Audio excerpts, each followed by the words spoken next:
Bab 467. Rumah baru. Rumah itu berada di dekat sekolah Glen. Turun ke bawah dan di seberangnya ada bioskop. Jalan kaki 5 menit ke kiri ada perpustakaan. Lalu jalan kaki sekitar 6 atau 7 menit ada supermarket. Tempat hiburan besar dibuka tidak jauh di sebelah kanan. Ada jalan kuliner di dekat tempat hiburan tersebut. Singkatnya, lokasi ini sangat strategis. Tetapi ini juga berarti bahwa itu mahal. Bagaimanapun, semua orang menginginkan kenyamanan. Nona Han, kamu juga telah melihat rumahnya. Bagaimana menurutmu? Orang yang menjamunya adalah seorang wanita paruh baya dengan wajah baik hati. Sementara seorang wanita muda mengikutinya. Tampak sedikit sedih. Wanita muda adalah pemilik rumah. Dan wanita paruh baya adalah perantara yang dia cari. Audrey Han melihat sekeliling. Rumahnya adalah model duplex. Dan gaya dekorasinya sangat mirip dengan imajinasinya. Jika harganya cocok, mengambil rumah ini adalah hal yang baik. Bagaimana dengan harganya? Audrey Han melihat ke perantara dan bertanya, apakah ada orang yang tinggal di rumah ini sebelumnya? Apakah akan ada perselisihan setelah membelinya? Kuharap kamu dapat menjelaskan semua hal ini dengan jelas. Bagaimanapun rumah dijual dengan buru-buru mungkin. Nona Han, kamu salah paham. Rumah ini diberikan kepadaku oleh suamiku tidak lama setelah kami berpacaran. Tetapi kemudian kami membeli villa lagi. Jadi rumah ini sudah kosong. Dan belum ada yang di sini sejak direnovasi. Tetapi aku secara teratur meminta Bibi untuk membersihkannya. Bibi adalah orang yang jujur dan tidak akan melakukan sesuatu yang di luar batas. Dan aku tidak takut untuk memberitahumu bahwa suamiku telah gagal dalam bisnisnya kali ini. Dan dana perusahaan untuk perputaran tidak bekerja dengan baik. Jadi aku berpikir untuk menjual rumah ini. Setelah Audrey Han mendengarkan, dia merasa bahwa apa yang dia katakan itu masuk akal.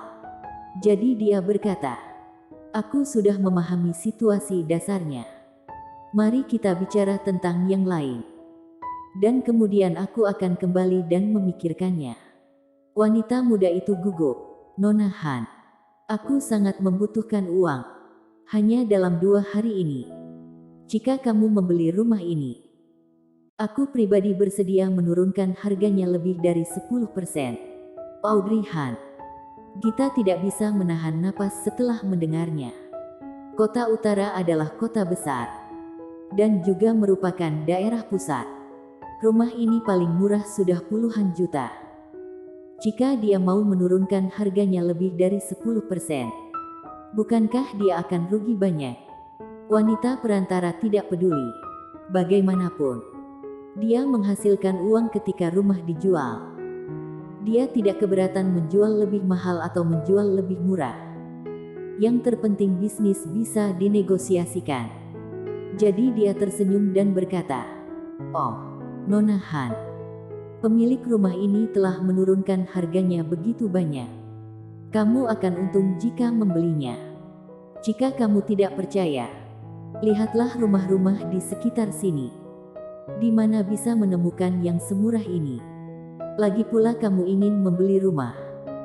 Dan dia juga mau buru-buru menjual rumah. Ini adalah takdir.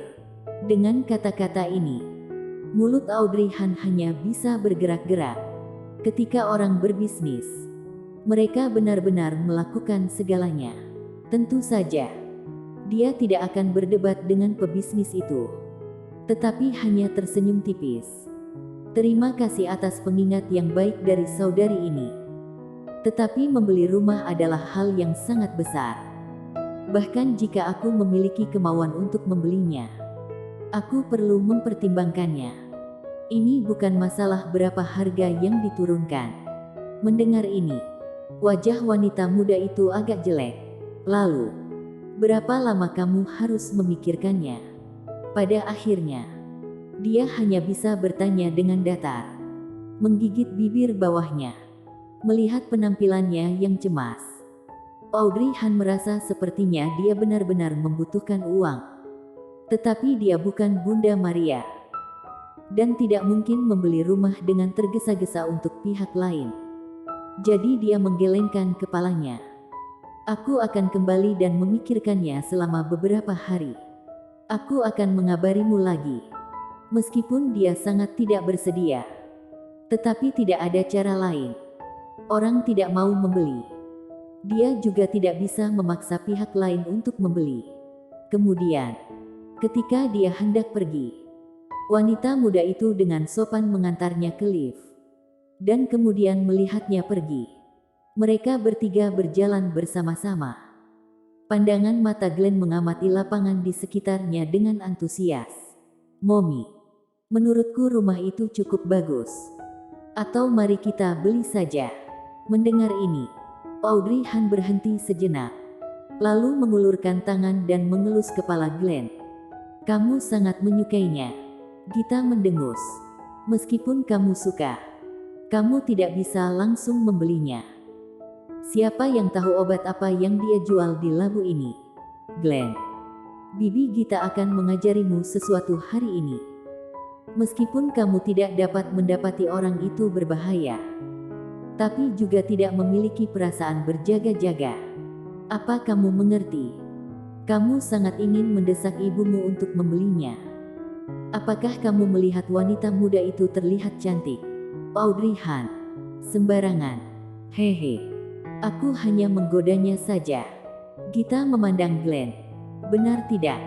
Glenn mengangkat kepalanya dan mendengus. Bukan. Aku hanya tidak ingin kamu dan Mommy bangun begitu pagi setiap hari. Bibi Gita, kamu benar-benar salah paham. Itu sangat kejam. Gita, apa? Kamu benar-benar memikirkan kami. Glenn menyayangi Mommy. Pada saat ini, Glenn berinisiatif untuk memeluk pergelangan tangan Audrey Han, mengusap telapak tangannya dengan pipinya, dan berbisik pelan. Mommy belum tidur nyenyak dalam beberapa hari terakhir. Glenn merasa tertekan. Jadi mari kita beli lebih awal dan pindah. Jadi Mommy bisa bangun lebih siang setiap hari. Glenn sudah memikirkannya. Tempat ini tidak jauh dari sekolah. Jadi Glenn bisa berjalan ke sekolah sendiri. Audrey Han, tidak boleh. Dia menolak pernyataannya bahkan tanpa memikirkannya. Kamu tidak bisa pergi ke sekolah sendiri. Kamu masih terlalu kecil. Kamu harus diantar oleh ibu atau bibi Gita. Gita mengangguk setuju. Itu betul. Tapi Mommy, sudah. Jadi karena Glenn menyukainya, mari kita tanyakan pada pamanmu ketika kita kembali. Dan jika sesuai, kita akan membelinya. Baik gelombang. Setelah kembali ke rumah, Audrey Han berbicara dengan Andri Han tentang masalah ini. Andri Han mengatakan akan menyerahkannya kepadanya. Dia akan memeriksa rumah di sana dan membelinya jika tidak ada masalah. Audrey Han takut dia akan membayarnya. Jadi dia mengingatkan lebih dulu. Jangan diam-diam membayar untukku. Aku sudah menyiapkan uang untuk membeli rumah kali ini. Aku ingin mandiri. Mendengar ini, Andri Han tertegun. Apakah tinggal di rumah tidak nyaman? Mengapa kamu ingin pindah? Aku ingin berada di dekat sekolah agar lebih efisien. Andri Han tidak mengatakan apa-apa. Hanya menatap lingkaran hitamnya. Masalah itu, Kak, aku akan mengurusnya. Jangan khawatir. Dia tidak ingin menyebutkan masalah itu di depan Glenn. Jadi dia dengan cepat menyela Andri Han. Andri Han melirik Glenn yang polos dan imut. Dan kemudian menyadarinya. Baik, aku akan mengabarimu besok. Terima kasih, Kak. Andri Han meminta orang-orang untuk menanyakan berita tersebut dengan sangat cepat. Keesokan harinya Audrey Han menerima kabar tidak lama setelah bangun. Mengatakan bahwa tidak ada masalah dengan rumah itu dan dapat membelinya selama kontraknya resmi. Karena dia khawatir dia akan tertipu, Andri Han juga menyewa pengacara untuk membantunya. Setelah pengacara datang, Audrey Han juga menghubungi pihak lain. Pihak lain sangat senang mendengar bahwa dia akan membeli rumah. Jadi dia segera menandatangani kontrak dengannya. 1 jam kemudian, saat kontrak ditandatangani, Audrey Han mendapatkan kunci rumah baru.